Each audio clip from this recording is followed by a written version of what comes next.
He's running for the Senate in Wisconsin. He could be one of the seats that flips to give Republicans control of the Senate. He is a fourth-generation Wisconsinite. Is that the right phrase? We'll find out. And he lives right now in Madison. By the way, I think I'm going to try to get up to watch the Alabama-Wisconsin game in Madison in September. It should be a pretty awesome scene. I bet you will be there as part of the campaign. Eric Hovde joins us now. What is it going to be like? What do you think? And when Alabama rolls into to your hometown of Madison, that's a pretty big game.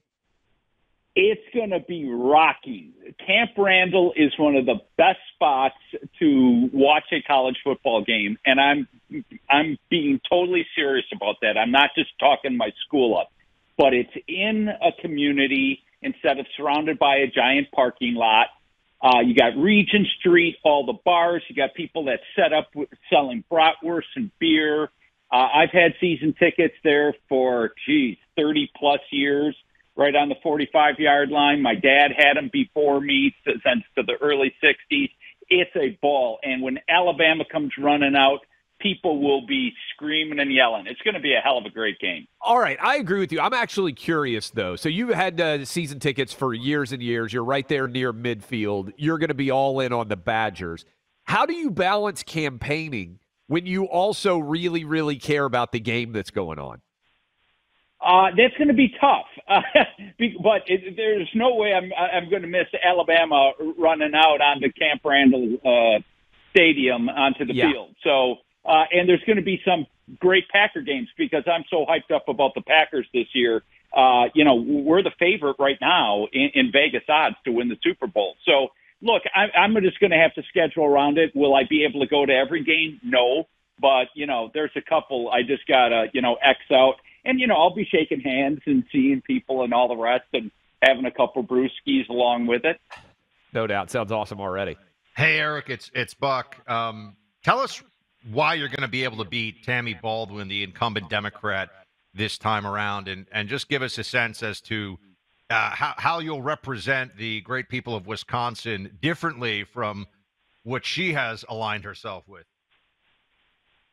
Look, Tammy Baldwin is a career politician, 38 years in politics. She literally came out of school, ran for not city council, county council, then went on to the assembly, then the Congress, and then the Senate.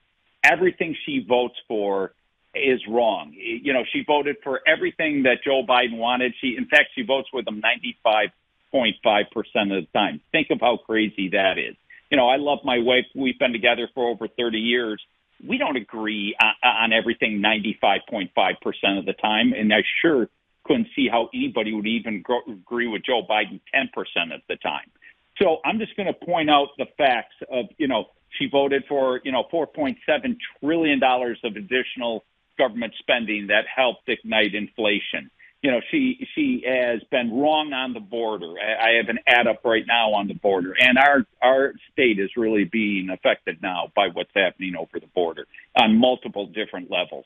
She actually not only supported Obama when he did his Iranian deal, but when Joe Biden went to double down on a really bad thing, because we know the negative consequences of that first deal, how ISIS and all the terrorism that exploded after he gave Iran all that cash.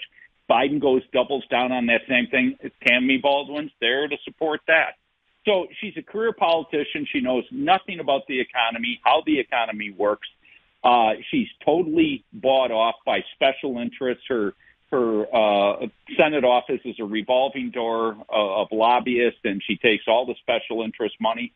She actually earmarked in the last budget $400,000 for a transgender affirming clinic that doesn't even tell parents that they're doing that with their own kids. Now think of that. I mean, this is how far out there she is. Now she runs in our state as some, I'm moderate and tries to position herself that way, but she's one of the three most progressive senators. And if I can win this seat, not only will that assure that, the Senate will flip for the next 2 years, but it's really the next 4 to 6 years because the next couple election cycles are more difficult for Republicans. So this is such a critical seat to pull back for, common sense approach to government. Your race is not the same as Donald Trump's race, but you are going to be connected to a certain extent. Ron Johnson won in 2022, 6 years more as a senator, so certainly people are receptive to what he argues. How do you see a presidential election year, certainly turnout is going to be up, impacting the overall pathway for you to take back the Senate through this win? Yeah, right now, let's back up. In 2020, Donald Trump lost the election by 20,000 votes out of, we'll call it 3 million voters that will show up and vote. So it was a hair by a hair. But we have 6 of our 8 congressional seats are Republican. Our state Senate, the supermajority Republican. Our state assembly is almost a supermajority. So there was about 60,000 voters that would vote for a Republican state senator or congressional office or assemblyman that didn't vote for Donald Trump. 2/3 of them are women, 1/3 of them are college-educated men. So, look, I'm going to be talking to everybody in our state because I believe in Ronald Reagan's broad tent strategy. But I will also be messaging to those people and talking about the issues that hopefully matter to them to get them to vote for me like they did for other Republican congressional and state Senate races. The other thing I'm doing is a lot of times Republicans just go about, turning out their own base. I believe we got to push the map like Reagan did. I've been in the minority communities, both the black community and the Hispanic community, talking to them. I'm telling you, there's a major shift going on there because these people have been hammered by the inflation and the open borders and immigration and what's happening there. I'm fighting in Madison. I was born there, raised there, had a business there for 25 years. That is my home. That's where I live, and I've given to more charities than all but a handful of people in the Madison market. So I'm going to compete there, but I'm going to talk to everybody across the state because our country's in trouble. Look, we're losing the American dream for far too many people. And it's scary how much damage the left has done to our country in such a short amount of time.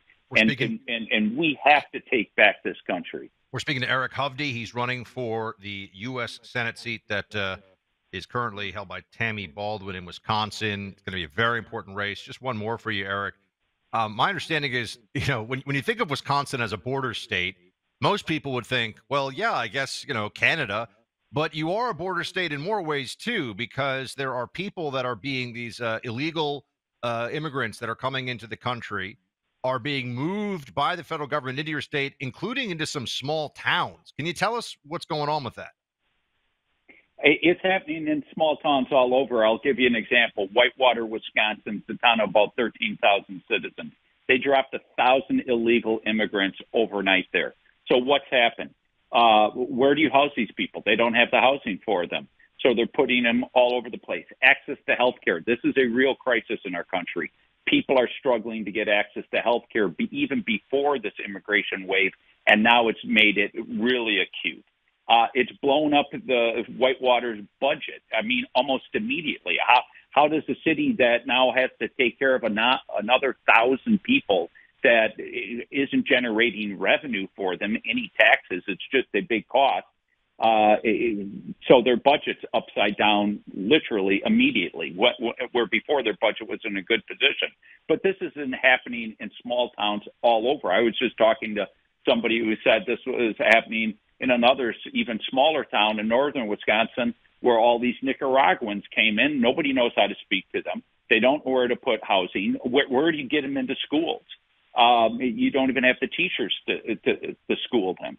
So we've got a crisis on our hand. And, the other thing, Wisconsin has been very impacted, like all over our country, about the fentanyl and opiate crisis. We lost, 112,000 Americans last year to this crisis. Most of them are young. It's the leading cause of death for Americans between the ages of 18 and 45. And all those drugs pour over our southern border. So on every single level, This has been negative to our country, to the people of Wisconsin, and it needs to be shut down and stopped. Eric Hovde, everybody. Eric, what's your website? Because you're going to need some help to beat Tammy Baldwin. Eric, E-R-I-C, Hovde, H-O-V as in victory, D as in David, E as in Edward. EricHovde.com. I appreciate anybody and everybody's involvement because, look, we got to take back our country. We got to save America. So thank you, both of you guys. It's great being on your show. Thanks, Eric. Appreciate it. Thank you. And we're going to be rooting for you and talking to you more as it gets closer.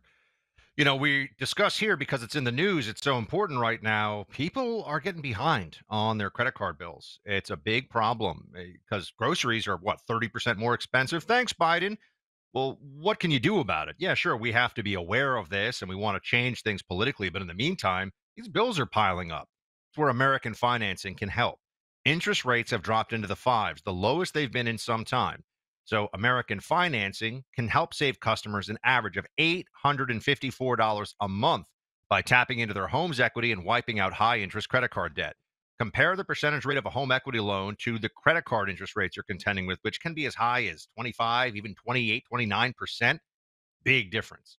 Call American Financing and get this taken care of today. If you call today, you may not have to make next month's mortgage payment. Call at 800-777-8109. That's 800-777-8109, or visit AmericanFinancing.net. That's AmericanFinancing.net. NMLS 182334, NMLSConsumerAccess.org. APR for rates in the fives start at 6.799% for well-qualified borrowers. Call 800-777-8109 for details about credit costs and terms.